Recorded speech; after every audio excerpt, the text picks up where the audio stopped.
Vous avez ce truc hyper important à faire. Vous savez que vous êtes attendu au tournant et pourtant, la flemme, pas très motivé, pas très inspiré. On verra ça demain. Maintenant, c'est juste pas le bon moment. Eh bien, la procrastination, c'est ça. Alors, vous avez certainement déjà pris le temps de vous pencher sur le problème. Vous avez tenté de vous organiser autrement, de faire preuve de volonté, d'adopter de nouvelles stratégies, mais difficile de tenir sur la longueur, et votre tendance naturelle à procrastiner, eh bien, finit par refaire surface. Ce que je vous propose aujourd'hui, ce n'est pas d'adopter de nouvelles stratégies, mais d'aller fouiller à la racine du problème en identifiant ce qui va déclencher votre procrastination. En faisant ça, vous devriez être capable de mieux comprendre votre manière très personnelle de procrastiner et donc de faire en sorte que ça change. Et débutons avec la peur de l'échec, qui se distingue comme étant l'un des déclencheurs les plus prononcés de la procrastination. Cette appréhension naît de la crainte d'être dans l'incapacité de répondre aux attentes. Cette peur, souvent exacerbée par des expériences passées ou par la pression de réussir, crée un cercle vicieux où l'évitement semble finalement être la seule possibilité.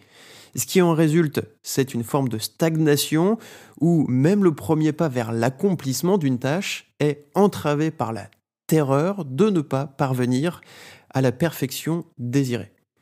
Le perfectionnisme, justement, étroitement lié à cette peur de l'échec, c'est un autre déclencheur qui est bien connu. Ce désir, pour ne pas dire cette obsession de tout réaliser sans aucune faute, vous séduit avec la promesse d'excellence, mais vous laisse bien souvent comme paralysé.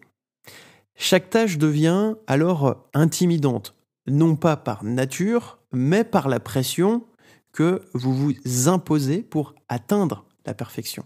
Et si vous n'avez pas peur de la tâche en elle-même, mais de ce qu'elle va vous coûter en effort, eh bien vous avez trouvé votre cause de la procrastination. Ensuite, il y a le déclencheur du type « c'est trop gros pour moi, alors je vais planquer ça sous le tapis ». Ici, on évoque ce sentiment d'être dépassé par des tâches apparemment insurmontables. Cette impression d'être noyé sous les exigences au lieu de nous pousser à l'action. Là, ça nous bloque très souvent. Ça nous incite à reporter dans l'espoir illusoire que peut-être demain, la solution se présentera d'elle-même, un peu comme par magie, et que les tâches vont se révéler moins compliquées que prévu. Passons maintenant à l'ennui, qui joue également un rôle prépondérant dans notre tendance à procrastiner. Avec des tâches dénuées de toute stimulation, notre esprit va chercher instinctivement à s'évader vers des activités qui vont offrir une gratification immédiate et donc plus séduisante.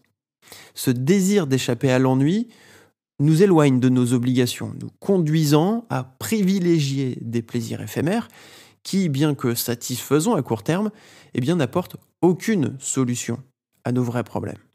Autre facteur déterminant, c'est la fatigue.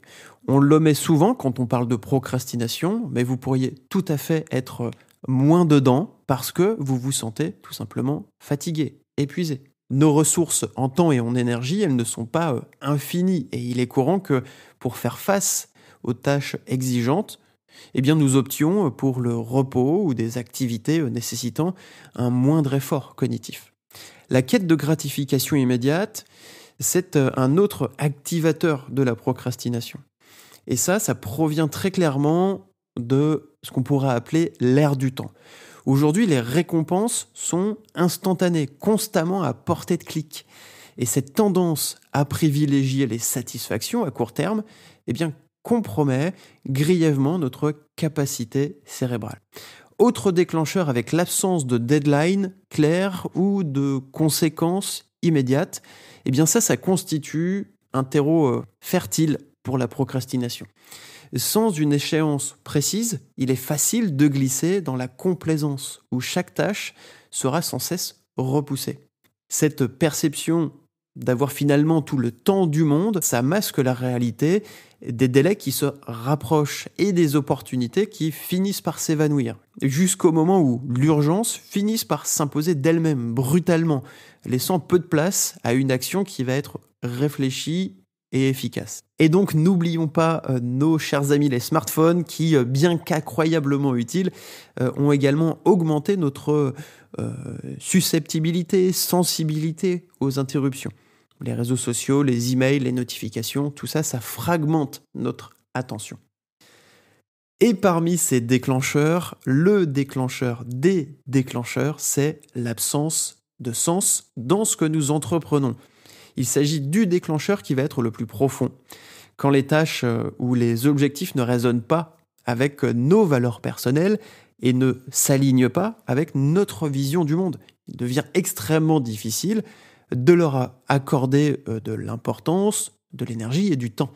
Ce manque de connexion intrinsèque avec nos actions transforme chaque effort en une espèce de lutte. Cet écart entre nos actions et ce qui nous importe véritablement construit comme un véritable vide motivationnel. Sans une raison valable à vos yeux, la tendance naturelle est donc de repousser, d'éviter, voire même d'abandonner. Si vous procrastinez, c'est avant tout parce que ce que vous faites ou ce que vous avez à faire, eh bien ça vous gonfle royalement.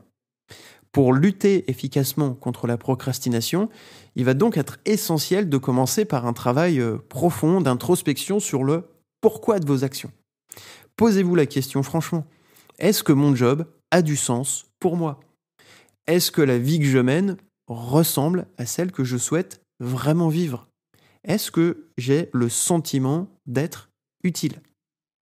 Pour vous aider à discerner ce pourquoi, qui vous est véritablement propre, je vous conseille de regarder les vidéos précédentes que j'ai publiées à ce propos.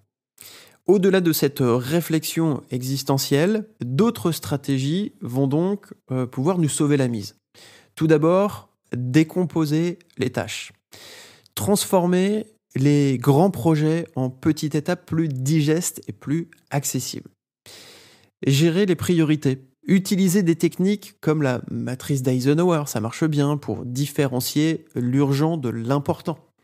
Créer des routines quotidiennes qui favorisent la concentration et la productivité.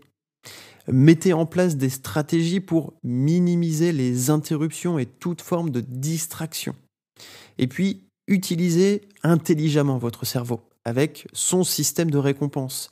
Faites-vous un cadeau quand vous avez terminé quelque chose sur lequel vous vous étiez engagé.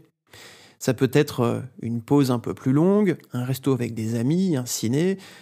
Pensez à ce qui vous ferait plaisir. Et puis, à l'inverse, utilisez aussi le système de punition du cerveau.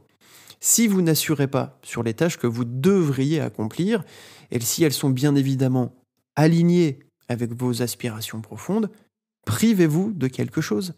Faites passer le message de manière très claire à votre cerveau. Mais je précise bien que ce système de punition, vous allez le mettre en place uniquement dans le cas où vous procrastinez sur quelque chose qui fait vraiment du sens pour vous. L'idée n'est pas de vous punir pour quelque chose qui ne vous parle pas. Et donc, pour résumer cet épisode de Je crois en toi, voici les éléments importants à retenir. Avant de chercher à mettre en place des stratégies pour vous sortir de la procrastination, intéressez-vous à ce qui déclenche la procrastination. Peur de l'échec, perfectionnisme, peur de ne pas être à la hauteur, ennui ou encore fatigue. Et puis posez-vous la question suivante. Est-ce que ce que j'ai à faire, est-ce que ça a vraiment du sens pour moi ? Et donc ne devrais-je pas faire tout simplement autre chose de ma vie ? Merci beaucoup d'avoir écouté cet épisode. Je vous donne rendez-vous chaque semaine pour parler de leadership, procrastination, communication interpersonnelle et quête de sens. Dispo sur YouTube et Spotify, également au format newsletter sur Substack. Et puis si vous avez besoin d'éclairer votre envie de changement, on en parle ensemble en one-to-one avec grand plaisir. Vous pouvez me contacter depuis LinkedIn ou prendre directement rendez-vous dans mon agenda pour un premier coaching gratuit. Merci à vous et à très vite.